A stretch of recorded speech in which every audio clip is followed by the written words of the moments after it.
नहीं दोस्तों, सर्व क्लास में आपका बहुत बहुत स्वागत है दोस्तों। आज हम बात करेंगे, जैसा कि आप जान रहे होंगे कि हम चल रहे हैं किसके बारे में, टेंस को पढ़ रहे हैं। टेंस में हमने प्रेजेंट इंडेफिनिट टेंस कंप्लीट कर लिया है। आज आपका डे टेंस का आपका दूसरा दिन है। आज हम पढ़ेंगे प्रेजेंट कंटीन्यूअस टेंस। इसके बारे में हम आज पढ़ेंगे।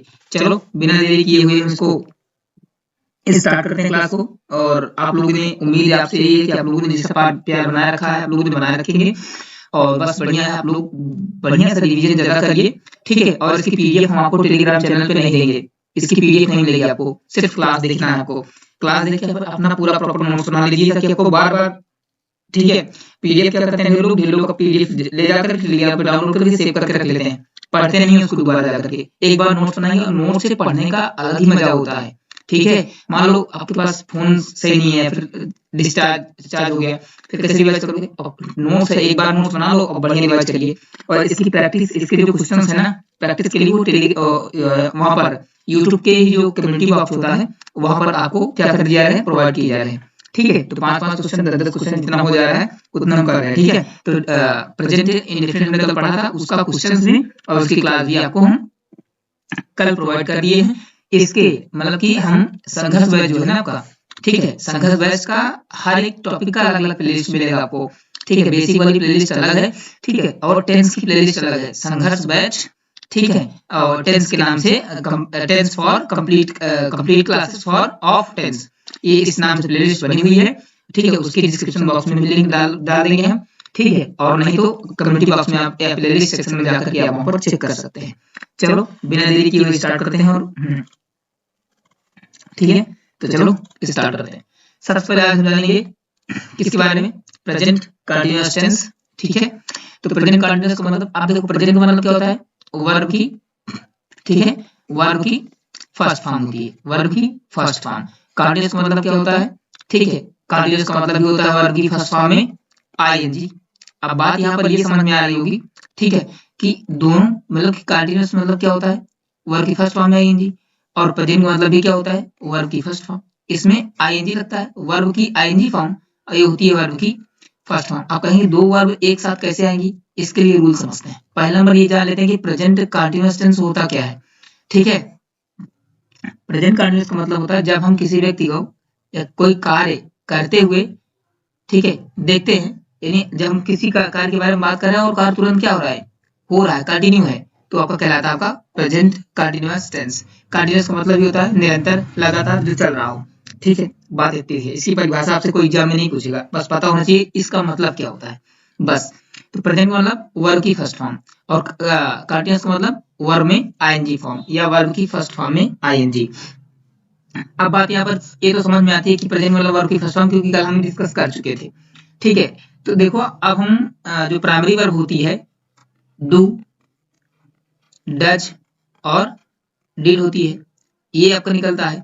और एक आपका होता है टू बी का फॉर्म, क्या होता है, जिसमें कि आपका आता है इज, आई एम, आर, ठीक है, और क्या आता है, वाज, ठीक है, वर। तो इज एम आर आपकी क्या होती है, टू बी की फर्स्ट फॉर्म है, ये क्या है आपकी टू बी की फर्स्ट फॉर्म। और वाज जो है, वाज वर, ये आपकी क्या है, टू बी की सेकेंड फॉर्म है। तो बात समझ गए ना।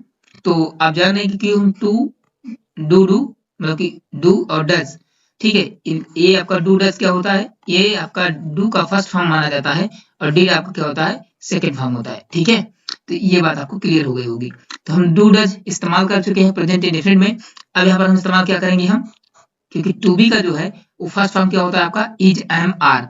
तो यहाँ पर हम प्रेजेंट कंटीन्यूअस में इस्तेमाल करेंगे, क्योंकि प्रेजेंट का मतलब क्या होता है, वर्ब की फर्स्ट फॉर्म। तो वर्ब की प्रेजेंट का मतलब वर्ब की फर्स्ट फॉर्म, तो यहाँ पर प्रेजेंट का मतलब जो वर्ब की फर्स्ट फॉर्म है, इसके फर्स्ट फॉर्म का हेल्पिंग वर्ब काम करेगी यहाँ पर आपकी इज, आई एम और आर काम करेगी, ठीक है। तो यहाँ पर ये दोनों बातें आपको यहाँ पर देखने को मिलेंगी। और वर्ब में आईएनजी जो फॉर्म लग रहा है, ये आपका जो मेन वर्ब आएगी इसका आईएनजी फॉर्म होगा, मेन वर्ब की फर्स्ट फॉर्म में आईएनजी। और जितनी वर्ब होती हैं वो सब अपने फर्स्ट फॉर्म में होती हैं, किस केस में होती हैं, प्लूरल केस में होती हैं, आपको पता ही होंगी सारी बातें। चलो इतनी बात समझ में आ गई। अब स्ट्रक्चर को समझते हुए और पूरा प्रॉपर में समझते हैं, अब ध्यान देना, ठीक है। अब सब आसर्टिव सेंटेंस की बात करें, स्ट्रक्चर प्रेजेंट इंडेफिनिट समझ गए, प्रेजेंट इंडेफिनिट समझ गए, प्रेजेंट कंटीन्यूअस समझ गए। तो सबसे पहले महत्वपूर्ण है इसमें असर्टिव सेंटेंस की हम बात करते हैं। असर्टिव में दो आते हैं, एक आता है आपका अफर्मेटिव और एक आता है आपका नेगेटिव। तो अफर्मेटिव सेंटेंस में क्या होगा, subject is am are plus verb की फर्स्ट फॉर्म आईएनजी प्लस में अदर वर्ड या ऑब्जेक्ट के जितने भी सेंटेंस होते हैं, ठीक है। सब्जेक्ट आएगा, सब्जेक्ट के हिसाब से क्या आएगी, उसके हिसाब से वर्ब आएगी। देखो सिंगुलर सब्जेक्ट तो सिंगुलर वर्ब, प्लूरल सब्जेक्ट तो प्लूरल वर्ब, ये तो तुम लोगों को सारी बातें कल की क्लास में पता होगा, जिन्होंने क्लास नहीं देखी वो देख लेंगे, ठीक है। यानी अगर बात करें हम, आई आएगा, आई आपका जो प्रेजेंट टेंस होता है, ठीक है, आई जो होता है वो प्रेजेंट टेंस में क्या माना जाता है, प्लूरल माना जाता है। क्या माना जाता है, प्लूरल माना जाता है। इसलिए आई के साथ क्या लगता है, हमेशा प्ले लगता है, वर्ब की बेस फॉर्म लगती है, उसमें ऐसी एस नहीं होती, क्योंकि ये प्लूरल की सारी वर्ब क्या होती हैं, प्लूरल फॉर्म में होती हैं। इसलिए आई को क्या माना जाता है प्रेजेंट टेंस में, आई को प्रेजेंट टेंस में माना जाता है प्लूरल केस, ठीक है, समझ गए ना। और कंटीन्यूअस में सिर्फ इसका एक फिक्स है, इसका फिक्स हेल्पिंग वर्ब आती है आई एम। आई एम अकेला ऐसा हेल्पिंग वर्ब है, ऐसी टू बी की वर्ब है जो कि केवल आई के लिए डिजाइन की गई है, बाकी आई एम किसी के साथ नहीं लगता, सिर्फ और सिर्फ आई के साथ लगता है। बात समझ गए। तो आई क्या है आपका प्रेजेंट टेंस में प्लूरल का काम करता है और पास्ट में आपका काम करता है सिंगुलर का, ठीक है, ये बात आपको ध्यान रखना है। तो आई के साथ क्या लगेगा, आई एम लगेगा, और आपका यू हो गया आपका, बाकी जितने भी केस होते हैं, यू हो गया आपका, दे हो गया, ये सभी, ठीक है, यू और दे ये सारे प्लूरल केस होते हैं। प्लूरल केस के साथ क्या लगाएंगे, हमेशा आर लगाएंगे, बात समझ गए। और इज किसके साथ लगेगा, इज आपका होता है सिंगुलर, तो इज होगा सिंगुलर, ही सी इट, या कोई नाम के साथ लगेगा, आपका क्या लगेगा, इज। बात समझ गए। तो बात समझ गए होंगे, सारी बात अब आपको सारी बातें क्लियर हो गई। कुल मिलाकर जिसके साथ या डज लगता है उसके साथ इज लगेगा, जिसके साथ डू लगता है उसके साथ आर लगेगा। आई एम का फिक्स है, आई के साथ लगेगा बस, आईएनजी फॉर्म हर जगह लगनी है, सब पता ही है। अब नेगेटिव नॉट बनाना तो is subject plus is am are, not क्या आएगा, हमेशा नॉट को रखना कि सब्जेक्ट के हमेशा कोई भी सेंटेंस होगा, ये हमेशा थर्ड फॉर्म पे होगा, थर्ड स्टेज पे होगा, तीसरे नंबर पे होगा नॉट। हमेशा सेंटेंस से शुरू से लेकर के शुरू से काउंट करेंगे, हमेशा तीसरे नंबर पे नॉट आएगा, चाहे कोई से हेल्पिंग वर्ब हो कोई से टेंस हो, हमेशा याद रखना। Subject is am are, subject is am are, उसके बाद नॉट, उसके बाद वर्ब आईएनजी, उसके बाद क्या लगेगा आपका अदर वर्ड। इंट्रोगेटिव की बात करें हम, इंट्रोगेटिव में एसनो टाइप आता है आपका, दो चीजें होती हैं। तो एसनो टाइप की अगर हम बात करें तो यही इज एम आर, इसको शुरुआत में लिखेंगे, फिर सब्जेक्ट लिखेंगे, आईएनजी लिखेंगे, अदर वर्ड लगाएंगे, क्वेश्चन मार्क लगा देंगे, तो आपको बन जाएगा एसनो टाइप वाला। क्या बन जाएगा, एसनो टाइप बन जाएगा। अब यहाँ पर डब्ल्यू टाइप बात करें हम, तो डब्ल्यू टाइप की अगर हम बात करते हैं तो डब्ल्यू टाइप वर्ड, इन्हीं के बाद डब्ल्यू टाइप, इनके पहले डब्ल्यू टाइप वर्ड जुड़ जाएगा, तो आपको बन जाएगा डब्ल्यू टाइप वर्ड। बाकी सिंपल है, क्वेश्चन मार्क लगेगा लास्ट में, सारी बातें आपको पता चल गई। अब ये तो रहा सिंपल सिस्टम, इसका स्ट्रक्चर। अब हम देखते हैं कि इसमें एरर कैसे आती है, इसके कुछ कॉन्सेप्ट क्या क्या है। आप देखो ध्यान से, सबसे पहले अगर हम बात करें, अगर आपको प्रेजेंट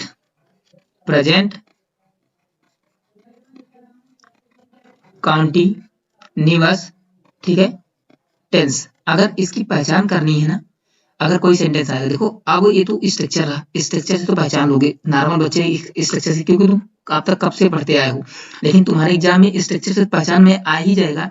लेकिन स्ट्रक्चर पहचानने से बेटर है कि आप लोग सबसे पहले अगर आपको ये शब्द दिख जाए, नाउ दिख जाए, क्या दिख जाए, नाउ दिख जाए, एट प्रेजेंट दिख जाए, प्रेजेंटली दिख जाए, at this moment, at this time, nowadays, अगर ये सारे शब्द दिखते हैं तो वो कौन सा होगा आपका टेंस, तुरंत आप पकड़ लेना कि आपका होगा प्रेजेंट कंटीन्यूअस टेंस, तुरंत पकड़ लेना बिना कोई कुछ सोचे, ठीक है। क्या आएगा, नाउ आए, एट प्रेजेंट आए, प्रेजेंटली आए, ठीक है, at this time, at this moment, nowadays. अगर ये सारे सब्जेक्ट आपको सेंटेंस में कहीं भी शब्द अगर मिलते हैं, ये वर्ड्स आपको मिलते हैं, तुरंत पकड़ लेंगे कि ये आपका टेंस कौन सा होगा, सीधा प्रेजेंट कंटीन्यूअस टेंस होगा। बात समझ गए। अब हम इधर की ओर चलते हैं और समझते हैं। जैसे यहाँ पर एक सेंटेंस है आपका, she eats apples and mangoes now, यहाँ पर हमारे काम की बात क्या है, नाउ।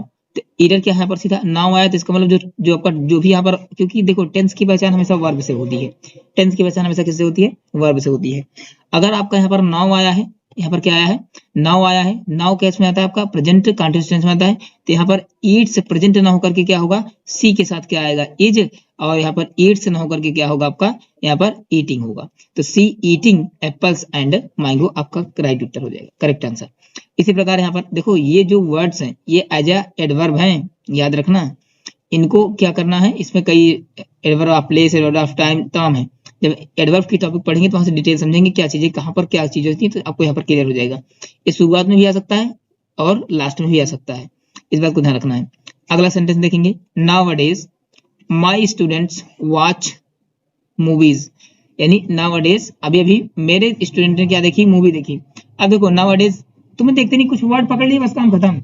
स्टूडेंट आया ना आपका, स्टूडेंट्स आया तो प्यूलर है, यहाँ पर ध्यान रखना प्यूलर है, प्यूलर के साथ वर्ब आएगी प्यूलर, तो यहाँ तो ठीक है। लेकिन ये नाउअडेज ये बात कर रहा है कि प्रेजेंट कंटीन्यूअस टेंस होगा, क्या होगा, प्रेजेंट कंटीन्यूअस, तो प्यूलर है तो प्यूलर के साथ क्या लगेगा, यहाँ पर आर, वॉच नहीं होगा, वॉचिंग होगा, क्या होगा यहाँ पर होगा वॉचिंग मूवीज, तो ये आपका करेक्ट हो जाएगा। अगला देखते हैं, she meets a pensive man at present. अब हमारा काम की क्या बात है, एट प्रेजेंट, एट प्रेजेंट आ जाए, प्रेजेंटली आ जाए, तो सारे अब यहाँ पर मीट से ना होकर क्या होगा, सी है, तो यहाँ पर जो सब्जेक्ट होगा उसके हिसाब से हेल्पिंग वर्ब लगेगी, तो सी इज, यहाँ पर मीट ना होकर क्या हो जाएगा, यहाँ पर हो जाएगा मीटिंग, तो she meeting a pensive man at present, ये भी आपका क्लियर हो जाएगा। बातें समझ में आएगी, ये वर्ड आपको तो थोड़ा सा ध्यान रखना ही पड़ेगा क्योंकि फिक्स कॉन्सेप्ट है, करना पड़ेगा। और ध्यान देना, इसमें एक थोड़ी बात आती है, एक थोड़ा सा नोट्स कॉन्सेप्ट है, ठीक है। जैसे फॉर हैबिचुअल एक्शंस, आप कहेंगे हैबिचुअल एक्शन का तो हम प्रेजेंट में करते थे वहां पर, लेकिन अगर कंटिन्यूअस में भी अगर कोई हैबिचुअल एक्शंस दे जैसे, तो वहां पर हम किसका इस्तेमाल करेंगे, ओनली हम किसका करेंगे, at this moment, at this moment का इस्तेमाल करेंगे। इस बात को आपको ध्यान रखना है हमेशा, समझे बात को। आगे बढ़े, एक कॉन्सेप्ट आपका और बचता है, बस ये लास्ट है, ठीक है, और बस हो जाएगा, इसमें कोई दिक्कत नहीं है आपको, ठीक है। बस देखते हैं स्टैटिक वर्ब। स्टैटिक वर्ब का मतलब ये होता है कि कुछ ऐसी विशेष वर्ब जिनका हम आईएनजी फॉर्म नहीं बना सकते या इनकी आईएनजी फॉर्म नहीं बनती, ठीक है। जैसे इसमें आपका है नो है, एप्रिसिएट है, लव है, लाइक है, हैव है, फील है, सी है, हेट है, हियर है, वांट है, विश है, नीड है, लिव है, होप है, हिट है, अपीयर है, स्मेल है, टेस्ट है और बिलोंग है। ये सारी वर्बों को थोड़ा सा पढ़ के ध्यान रखना पड़ेगा, ये फिक्स चीजें हैं और ये यहाँ से क्वेश्चन डायरेक्ट कॉन्सेप्ट से क्वेश्चन बनता है। जिसको बात पता है वो कर पाएगा, नहीं जिसको नहीं पता हो तो गलत करके आते हैं, सीधी सी बात है।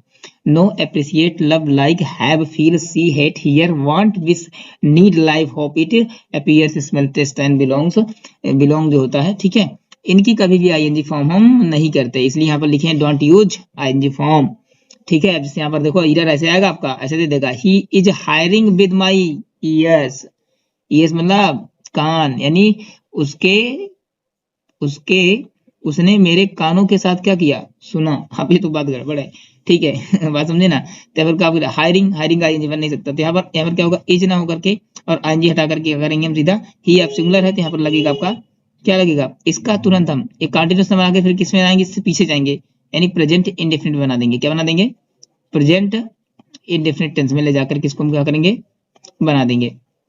तो he hears with my years, ये हो जाएगा यू आर लविंग ना होकर के क्या होगा, you love her, you love her, she is liking me, she is liking me, she is liking me. अब लाइक का आईएनजी बन नहीं सकता, ठीक है, तो सी यहाँ पर इज ना होकर के क्या होगा, सी लाइक्स हो जाएगा, क्या होगा, she likes me but she is also he hating me, ठीक है, he she is liking me but she is also hating me, but she, अब देखो यहाँ पर हेट, हेट भी है, हेटिंग भी इसको नहीं बना सकते, हेट बनाएंगे तो सी यहाँ पर हो जाएगा सी, ठीक है, हेट्स, सी हेट मी, ठीक है, ये बन जाएगा आपका, ये भी करेक्ट हो जाएगा। आई एम नोइंग हर, इसका भी आपका हो जाएगा आई नो हर, सीधी सी बात है, क्योंकि यहाँ पर नोइंग बना नहीं सकते, बात समझे ना, ये बातें आपकी हो गई क्लियर। अगला देखते हैं, अब देखो कुछ ऐसी वर्ब है, अब इन्हीं टेस्ट का और इन्हीं चीजों का हम कभी कभी क्या करेंगे, आईएनजी बनाते हैं, कैसे, अब ध्यान देना, एक्सेप्शन कैसे है यहाँ पर, is, it is testing swear, मतलब कि जब कोई किसी चीज का स्वाद लेता है, उसके स्वाद को फील करता है, बात नहीं समझे, फीलिंग्स होती है, चखता है, तो वहां पर हम फिर उसका आईएनजी फॉर्म बनाते हैं, तो इट इज टेस्ट नहीं, टेस्टिंग सॉल्ट, ये हो जाएगा। My mother is seeing the doctor again, अब देखो मेरी मदर, मतलब कहने का मतलब है कि जब कोई काम, जैसे मतलब कि टेस्ट आ जाए, सीइंग आ जाए, लव आ जाए, तो मतलब जब स्वेच्छा से होगा तो वहां पर आईएनजी फॉर्म नहीं बनेगा, लेकिन जब दबाव में या फिर किसी दूसरे के, मतलब कि एक मजबूरी हो दूसरे के माध्यम से या दूसरे के हिसाब से काम करना पड़े, तो वहां पर इसका आईएनजी फॉर्म बनाते हैं फिर, ठीक है। अब जैसे my mother is seeing the doctor again, मेरी माता जी डॉक्टर को देखने फिर से आ रही हैं, मतलब कि मेरी माँ को डॉक्टर क्या कर रहा है, फिर से देखने के लिए आ रहा है। तो अब मैंने कहने का मतलब फिर अगेन आ रहा है, तो अब उसकी क्या उसको आने की इच्छा है कि दोबारा आए? नहीं, उसकी इच्छा नहीं है। फिर वो क्या करेगा? सीधी सी बात है, वो फिर आएगा, उसके काम, भाई मजबूरी है कि आना पड़ रहा, ठीक नहीं हुई तो मतलब मजबूरी होती है, दोबारा से आना पड़ेगा, तो वहां पर हम आईएनजी यूज करेंगे। तो my mother is a seeing doctor, right है आपका ये, ठीक है। My wife is a testing soup, अब मेरी wife, my wife is a testing the soup, यानी माई वाइफ जो है उस सूप को टेस्ट करना चाहती हैं। मैं जिसे कहते हैं ना, इच्छा नहीं है दूसरा कोई टेस्ट करवा रहा, तो ये आपका हो जाएगा। तो my wife is testing is a soup, ये भी राइट होगा। आई हैव हैविंग लंच, ठीक है, यहाँ पर ये भी होगा। आई हैव, आई मतलब कि आई एम हैविंग लंच, तो ये भी राइट होगा, क्योंकि ये जब काम दूसरे से करवाया जाता है तो वहां पर क्या होता है, उसका माइंड हम बना लेते हैं। बात समझ गए ना? तो आई होप आप सबको समझ में आ गई होंगी सारी चीजें। अब इसमें फिक्स कॉन्सेप्ट इसमें कुछ नहीं कर सकते, ठीक है, इसको समझना ही पड़ेगा आपको। तो इसकी पीडीएफ नहीं मिलेगी, इसको आप नोट्स बना लीजिए पूरा प्रॉपर, ठीक है। एक पतली सी कॉपी ले लीजिए और पूरा ग्रामर चल रहा है दोस्तों, याद रखना, पूरा ग्रामर चलेगा आपका, ठीक है। और पूरा प्रॉपर टेंस पूरा रिवाइज करिए, पूरा पार्ट्स ऑफ स्पीच करा देंगे, पूरा डायरेक्ट डायरेक्ट पैसिव वाइज सारा करा देंगे, पूरी कंप्लीट ग्रामर चलेगी संघर्ष बैच में। और आप लोग एक पतली नोट्स बना लीजिए आराम से, बढ़िया प्रॉपर में से। अब पतली नोट्स बनाना, बहुत मोटी मत बनाना, उतने में आ जाए बस आराम से, और बढ़िया सा कर लीजिए। और बस उसके बाद हम सब चीजें करेंगे, तुम लोग टेंशन मत लो। और क्लासेस में कमेंट जरूर किया करो यार, हम तुमसे कुछ नहीं कहते, ठीक है, तुम सिर्फ एक काम किया करो, क्लास कैसी लगी है कमेंट में बता दिया करो, बस जितने लोग देखें कमेंट बता दें कि ये चीज अच्छी लगी है, खराब है, कुछ कमी है उसके लिए बता दो, या कुछ इसमें कंटेंट में और बेहतर तरीके से बताया जाए, तो आप लोग बताएंगे तब समझ में आएगा, ठीक है। हम अपने तरीके से पूरा प्रयास करते हैं कि कंटेंट अच्छा जाए, कोई कमी ना हो, कोई स्पेलिंग एरर ना हो, लेकिन यार आप लोग बताएंगे तभी समझ में आएगा ना। और उसमें क्या इंप्रूव किया जाए आप लोग बताइए, ठीक है, कमेंट सेक्शन में, ताकि तब हम बेहतर कर पाएंगे, ठीक है। और आप लोगों ने इतना प्यार दे रखा है, बस इसे बनाए रखें। बाकी हम मिलेंगे कल, हर दिन में एक टेंस कर रहे हैं, कल हम करेंगे प्रेजेंट परफेक्ट टेंस, उसमें से एरर आएगी, इसकी एरर आपको यूट्यूब चैनल पर जो कमेंट्री बॉक्स होता है वहां पर क्विज के फॉर्म मिलेगी, आप जरूर अटेंड करिए, ठीक है। चलो मिलते हैं अगले क्लास में, तब तक के लिए जय हिंद।